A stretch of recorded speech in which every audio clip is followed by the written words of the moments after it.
మీ కుటుంబ శాంతి, ఆరోగ్యం, ఆర్థిక అభివృద్ధి కోసం రుద్రాక్ష మహాపూజలో తప్పక పాల్గొనండి. ఇప్పుడే నమోదు చేసుకోండి.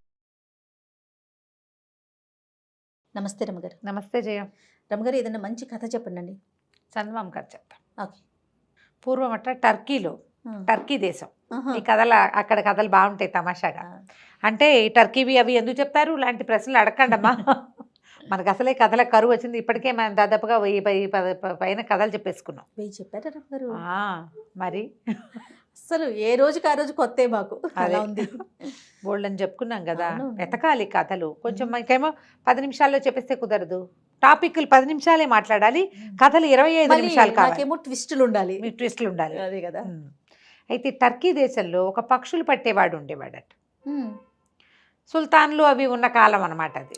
అయితే ఈ పక్షి ఒకరోజు వీడు ఏం చేసేవాడంటే అడవిలో చెట్ల మీద అక్కడ ఉచ్చు పన్నేవాడు. ఏ పక్షులైనా వాళ్తే దొరికిపోయేవి. ఓసారి వీడు ఎట్లా చెట్టు మీద ఉచ్చు పెడితే ఓ కాకి పడిందిట అందులో. వీడు కాకిని తీసాడు. కాకులు కూడా తినేవాళ్ళేమో, వాళ్ళు దుప్పలదిగా మనకు తెలీదు పాపం. తీసుకునేసరికల్లా కాకి మనిషి భాషలో మాట్లాడింది, నన్ను వదిలేసేయి, నేను నీకేం ఉపయోగపడను, నన్ను వదిలేసి మళ్ళీ ఉచ్చుపెట్టు, ఒక అందమైన పక్షి వస్తుంది, ఆ పక్షిని సుల్తాన్ గారికి ఇచ్చేద్దు కానీ చక్కగా, నీకు బోల్ డబ్బులు వస్తాయి, నాతోటి ఏమొస్తాయి, పావలా కూడా రాదు నా వల్ల, వదిలేవా అందుట. సరే ఆ కాకిని చూస్తే అతను కొంచెం సరదా వేసింది. మాట్లాడతాయి ఆ కాకులు, కాకా అంటుంది, కాకా కాకుండా ఇది కీకి అంటోంది. అందుకని సరేనని దాన్ని వదిలిపెట్టాడు. అది అక్కడే నుంచుంది పోకుండా. ఇతను మళ్ళీ ఉచ్చుపెట్టి దూరంగా కూర్చున్నాడు. చాలాసేపటికి, ఎన్ని గంటలకో, ఒక అత్యద్భుతమైన సౌందర్యవంతమైన ఎంతో బాగున్న ఒక పక్షి వచ్చి వాలింది. ఉచ్చు బిగిసిపోయి దొరికిపోయింది. పక్షిని చూసి ఆశ్చర్యపోయాడు. ఇంత పొడుగు తోక దానికి, మెరిసిపోతూ, కిన్నెర జాతి పక్షి. అసలు మనం కనపడదు, మనకి ఎక్కడో కథల్లో వింటాం. అంత అందంగా ఉంది, ఎంత బాగుంది. ఎప్పుడు దాన్ని తింటాము, చేయటము ఏమిటి, దాన్ని సుల్తాన్కి కదా ఇవ్వాలి. దాని అందం పట్టలేకపోయాడు. దాన్ని తీసుకుని వెళ్ళి సుల్తాన్ గారికి చూపించాడు. సుల్తాన్ మామూలుగానే ఆయనకి విచిత్ర వస్తువులు అవి అంటే కొంచెం ఇష్టం. ఈ పక్షి అందంగా ఉండేసరికల్లా దాని సౌందర్యానికి వ్యామోహితుడై అపారమైన ధనం ఇచ్చాట ఈ పక్షులు పట్టేవాడికి. వాడు అమ్మయాన్ని ఆనందించాడు. కొన్నేళ్ల పాటు పక్షులు పట్టక్కర్లా, వాడు హాయిగా తింటూ కూర్చోవచ్చు, ఏదో చిన్న వ్యాపారం చేసుకోవచ్చు అనుకుని సరేనని అవి తీసుకుని పోయాడు. అయితే ఈ పక్షిని దగ్గర పెట్టుకుని ఈ సుల్తాన్ గారు ఎప్పుడూ దాన్ని మైమరిచిపోయి దాని వెనకాలే తిరుగుతూ ఉంటాడు. అసలు దాన్ని వదలటల్లా. ఈ వజీర్కి ఒళ్ళు మండిందిట. లేదా ఒక పిట్టని తెచ్చి వాడు ఇంత డబ్బట్టుకెళ్ళాడు, దాంతో మనకి 10 సంవత్సరాల జీతం వస్తుంది, వాడు ఎందుకు తీసుకెళ్ళిపోవాలి, వాడికి ఏదైనా శిక్ష పడాలి. వాడి వల్ల ఇప్పుడు సుల్తాను ఆ పక్షి పిచ్చి పట్టిన వాడిలాగా ఉన్నాడు. ఒకటి రాజుగారికి పిచ్చెక్కిచ్చాడని మంటగా ఉంది, డబ్బులు పట్టుకుపోయాడని చీదరగా ఉంది. అందుకని ఏమనుకున్నాడు, ఒకరోజు వచ్చి సుల్తాన్ గారిని చూడబోయాడు. నేను ఒక బంగారు పంజరంలో ఆ పక్షిని పెట్టి దాంతో కబుర్లాడుతున్నాడు. అదేం మాట్లాడదు, తలకాయ ఉప్పుతుంది అంతే. దాని అందమే ఇంద్రధనుస్సు లాంటి రెక్కలు, బంగారపు రంగు కొప్పెర, ఈ ముందుండే పైభాగంలో ఉండే కుచ్చు, సౌందర్యం. వ్యామోహపడిపోతున్నాడు సుల్తాన్. ఇతను ఏమన్నాడు, వజీర్ వచ్చి, ఈ బంగారు పంజరం ఏంటండి, ఇంత అందమైన పక్షికి దంతపు ఇల్లు ఉండాలి, దంతంతో చేసింది అయి ఉండాలి. దంతంతో చేసింది ఏంటి, తెల్లగా ఉంటుంది. పక్షి అటు ఇటు కదిలినప్పుడల్లా దాని రెక్కల రంగు ఆ దంతాల మీద పడి ప్రతిఫలించి ఇంకా అందంగా ఉంటుంది, ద్విగుణీకృత సౌందర్యంతో కనపడుతుంది. అనేసరికల్లా ఒక పక్షికి ఇల్లు నిర్మించాలంటే పెద్ద గూడు, ఎన్ని దంతాలు కావాలి, ఎవరు తెస్తారండి దంతాలు అంటే, ఈ పక్షిని తెచ్చిన వాడు దంతాలు తెప్పించండి అన్నాడు. అనేసరికల్లా రాజుగారు మళ్ళీ పక్షుల వాడికి కబురు చేస్తారు. సుల్తాన్ గారు వాడిని పిలిచి, ఈ పక్షికి ఒక దంతపు ఇల్లు నిర్మించాలని అనుకుంటున్నా, దంతగృహం, అది ఫ్రీగా తిరగాలి, చిన్న పంజరంలో పట్టదు, అది బంగారు పంజరమే, పెద్దది కావాలి, దానికి 10x10 ఇల్లు కట్టాలంటే ఎన్ని దంతాలు కావాలి, పక్షి ఫ్రీగా ఉండాలి, దానికి మలమూత్రాలకి వాటికి ఇబ్బంది లేకుండా ఉండాలి, కాబట్టి దంతాలు పట్టు రమ్మన్నారు. అనేసరికలు నిర్ఘాంతపోయాడు. పక్షులు పట్టేవాడు దంతాలు ఎట్లా తేగలుగుతాడు? కొద్ది రోజులు టైం ఇచ్చారు, 1 నెల లోపల నువ్వు దంతాలు ఏర్పాటు చేయాల్సిందే. అయితే ఏమైంది, రాజుగారు ఈ మాట చెప్పారు, కానీ వజీర్ ఏం చెప్పాడంటే, నువ్వు దంతాలు తేకపోతే నీకు మరణశిక్షే, 1 నెల రోజులు టైం ఇస్తున్నావు, లేకపోతే అంతే నీ సంగతి. వీడికి మరణశిక్ష ఇస్తే వీడి ఆస్తి అంతా జప్తు అవుతుంది, సుల్తాన్ ఇచ్చిన డబ్బంతా మళ్ళీ వెనక్కి. వీడు ఏడు మొహం పెట్టుకుని బయటకు వచ్చాడు. నడిచొస్తుంటే ఎక్కడి నుంచో పరిగెత్తుకుంటూ వచ్చింది కాకి వీడి భుజం మీద వాళ్ళింది. ఏమిటి అలా పెట్టుకున్నావు మొహం, ఏమైంది నీకు అది అనేసరికల్లా వీడు ఆ కాకిని గుర్తుపట్టి దానికి ఏం చెప్పాడంటే, మరి నేనేం చేయను, దంతాలతోటి ఇల్లు కడతాట, ఏనుగు దంతాలు తెమ్మంటాడు. అసలు ఏనుగులు ఎక్కడున్నాయి మనకి, ఓ దంతం దొరుకుతుంది, అంత ఏ 25-30 దంతాలు ఉంటే కానీ ఆ ఇల్లు అవ్వదు అనేసరికల్లా దానిదేముంది, నువ్వు కంగారు పడకు, రాజుగారి దగ్గరికి వెళ్ళి 40 పీపాల సారా కావాలని అడుగు. ఓకే. మనకు అడవిలో ఏనుగులు నీళ్లు తాగే మడుగు ఒకటి ఉంది. ఈ 40 పీపాల సారాని అక్కడికి షిఫ్ట్ చేయమను. మొత్తం ఎత్తి సారా నదిలో పోసాయి, ఆ గుంటలో మడుగులో. ఏనుగులు వచ్చి 2 రోజులకి 5 రోజులకి ఒకసారి వచ్చి నీళ్లు తాగుతాయి. ఆ సారా నీళ్ళు తాగితే మత్తెప్పి పడిపోతాయి. కోసేసుకో నీకు కావాల్సిన దంతాలు, నువ్వు కోసిన అవి లేవు అనేసరికి ఈ పని బాగుందనుకున్నాడు. బాగుందనుకుని రాజుగారికి చెప్పాడు. రాజుగారి సుల్తాన్ ఏమన్నాడు, సరేనని ఓ పెద్ద బండి మీద 40 పెద్ద పెద్ద పీపాల నిండా సారా పోయించి ద్రాక్ష సారా వీడితో పంపించాడు. వీడు పోయే ఏనుగుల మడుగులో అవంతా పోసేసాడు. పోసాక ఏనుగులు వచ్చినాయి, తాగినాయి. వీడిద్దరు 3 మనుషుల సహాయంతో దంతాలన్నీ కోసేసి ఏ బండి మీద సారా పీపాలు పెట్టుకొచ్చాడో అదే బండి మీద దంతాలన్నీ వేసుకుని పట్టుకెళ్ళిపోయాడు. వజీర్ నిర్ఘాంతపడి, వీడికాడు పుడక, వీడు బలే తెచ్చేశాడే, ఎలాగైనా వీడిని మళ్ళీ ఇంకోసారి పట్టించాలనుకున్నాడు. ఆ దంతంతో చక్కగా అన్ని దంతాలు పెట్టి బ్రహ్మాండంగా గూడు లాంటి ఒక ఇల్లు కట్టారు. పక్షి అక్కడెక్కడెక్కడే హాయిగా తిరుగుతూ ఉండేది. బాగుంది. కొన్ని రోజులు గడిచాక ఏమైంది, ఓ రోజు వజీర్ వచ్చి అన్నాడు, రాజా ఎంతసేపు సుల్తాన్ మీరు ఏమన్నారు, జహాపనా అంటాడనమాట, మీరు పక్షికేసే చూస్తున్నారు కానీ అదొట్టి బొమ్మలా కూర్చుంది ఏమిటండి, మాటామంతి లేకుండా. పక్షి అంటే పాటలు పాడద్దు, ఈ కిన్నెర జాతి పక్షులు మరీ పాటలు పాడాలి, ఇది పాడదు పెట్టదు, ఇది అందంగా పాడాలి కదండి అంటే, ఏమో దీనికి పాటలు రావండి అన్నాడు సుల్తాన్.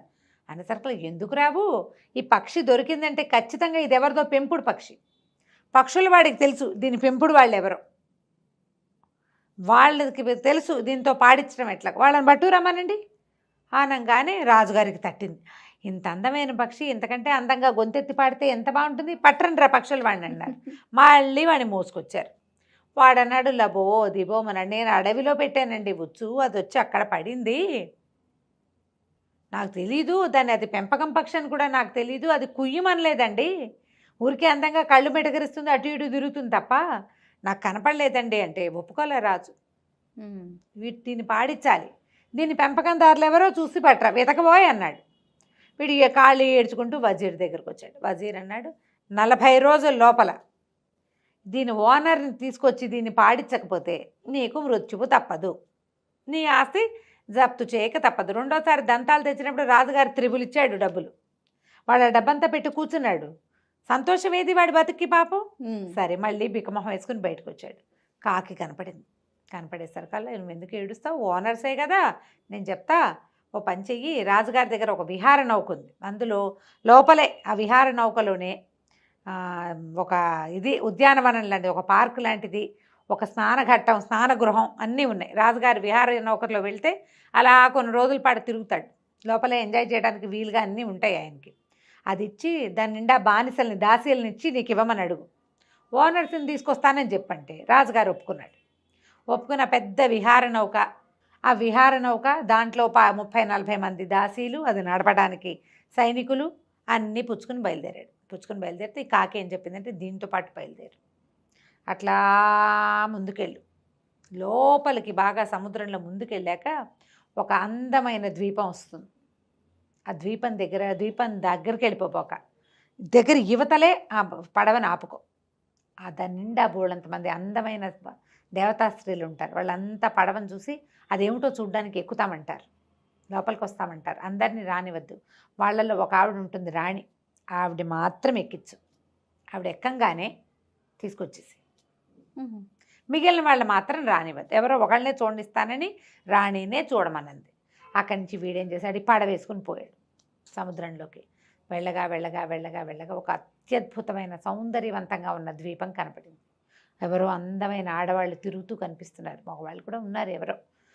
సరే వీడేం చేశాడు, లంగరేసి యువతలే ఆపి పెట్టుకున్నాడు. ఈ విహార నౌక బయట నుంచి చూస్తే ఒక సినిమాటిక్గా పక్షి రెక్కలలా అరుస్తున్నట్టు అట్లా బ్యూటిఫుల్గా కనపడుతుంది. దాని నిండా జెండాలు, పెద్ద హంస ఈదుతున్నట్టుగా కనపడుతుంది. వాళ్ళంతా చూసి కిరకిలాడుతూ అందరూ సముద్రంలోకి వచ్చేసారు.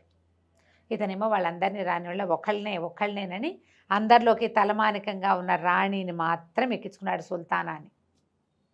ఎక్కించుకుని ఆవిడ లోపల రాగానే వెంటనే దాసీలంతా వెళ్ళిపోయి ఆవిడకి స్వాగతం చెప్పారు.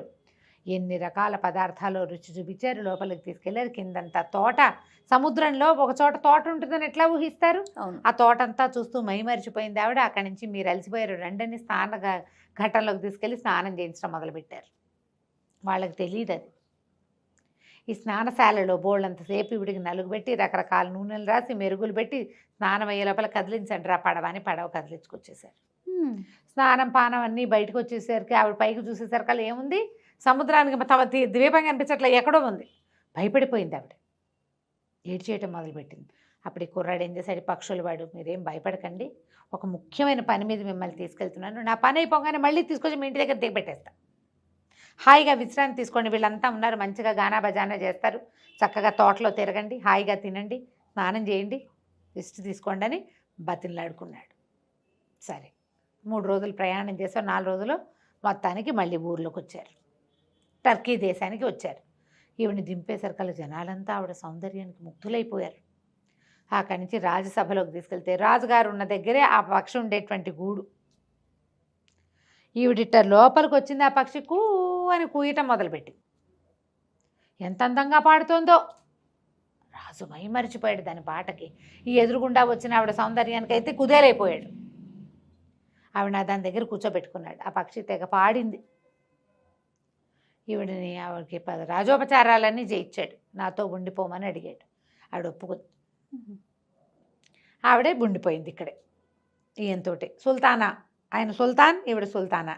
ఆ పక్షి నిరంతరము పాడుతూ ఆవిడకి ఆనందం కలిగించేది. ఆవిడ స్నానాలు చేస్తూ పానాలు చేస్తూ పళ్ళు గిళ్ళు తింటూ హ్యాపీగా ఈయనతోటి గడిపింది కొంతకాలం. కొన్నాళ్ళు అయ్యాక ఆవిడకి ఏదో జబ్బు చేసింది సుల్తానాకి.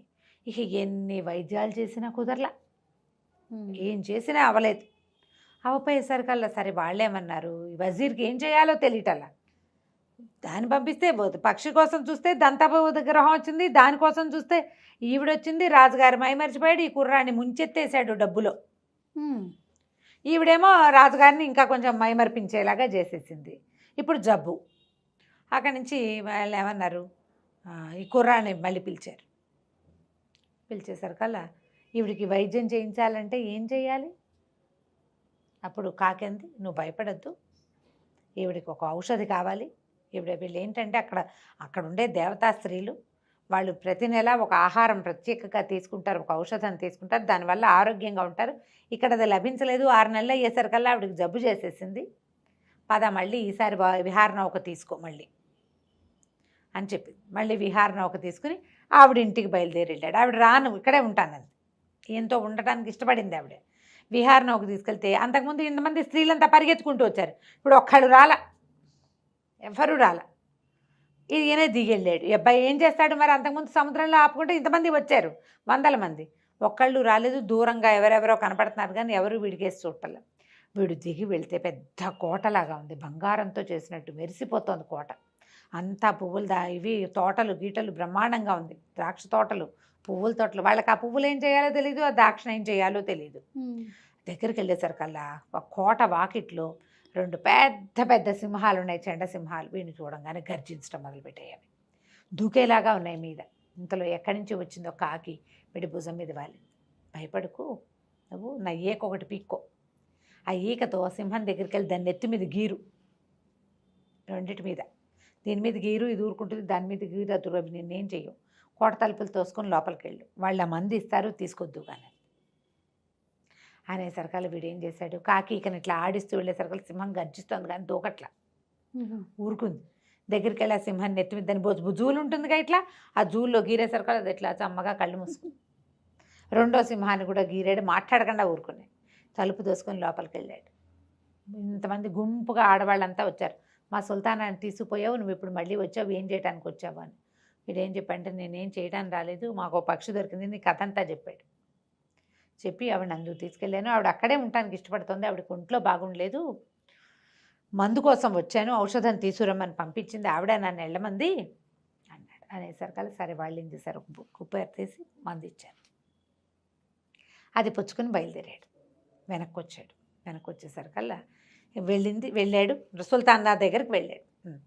వెళ్ళేసరికల్లా ఏమైంది, ఆ సుల్తానాకి ఆ మంది ఇచ్చేసరికల్లా ఆవిడ ఇట్లా నోట్లో పోసుకోగానే లేచి కూర్చుంది. వస్తే నువ్వేంటే బద్దకప్ప మొహందానా అని తిట్టింది. తిట్టేసరి ఎవరిని తిడుతోంది అనుకున్నారు, ఈ కుర్రాడి భుజం మీద వాలిన కాకిని. తిట్టేసరికల్లా అతను అన్నాడు, ఈ కాకే సహాయం చేసిందండి నాకు అన్నాడు. నాకెందుకు తెలీదు, నాకు తెలుసు, ఈ కుర్రాడికి ప్రాణాల మీదకి వచ్చిన ప్రతిసారి వీడిని కాపాడుతున్నావు కదా, ఇప్పుడు నాకు అర్థమైంది, బద్ధకం తగ్గించుకుంటే అసలు ఈ బతికే వచ్చేది కాదు నీకు అంది. అనేసరికల్లా రాజు సుల్తాన్ ఆశ్చర్యపోయాడు, ఏమిటి కాకి మనకి ఏం సంబంధం అంటే, ఈ కాకి నా దాసి, పనిచేసేది కాదు, మహాబద్ధకస్తురాలు, అందుకని దీన్ని కాకి అయిపోమని చెప్పించాను.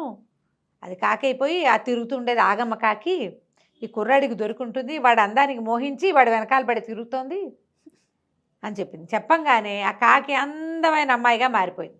ఆ కాకి ఏమిటి, దాసిది. ఆ ద్వీపంలో ఉండలేక కాకి రూపంతో ఇటు వచ్చింది. ఈ కుర్రాడు కనపడ్డాడు, వీడితో ఫ్రెండ్షిప్ చేసింది, వీడికి ఒకటి వనగుర్చింది. క్రమంగా తన రూపం మార్చుకునే అవకాశాన్ని పొందిందనమాట. సరే ఆ అమ్మాయికి పెళ్లి చేసేసింది ఈవిడ, తన దాసి పిల్లకి, ఈ పక్షులు పట్టే కుర్రాడికి. ఆ తర్వాత రాజుగారి సేవలోనే ఉండిపోయాడు. అయితే రాజుకు అర్థమైంది, తమ వజీరు కావాలని ఈ కుర్రాడిని ఇరికించడానికి వాడిని ఇట్లా బెదిరించి ఈ పనులు చేయించాడని తెలుసుకుని వజీర్ దుష్టబుద్ధిని కనిపెట్టి వజీర్నేమో ఊరి బయటికి పంపించేశాడు.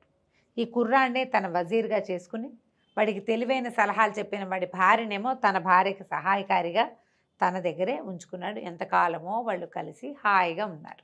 కథ కంచికి మనం ఇంటికి.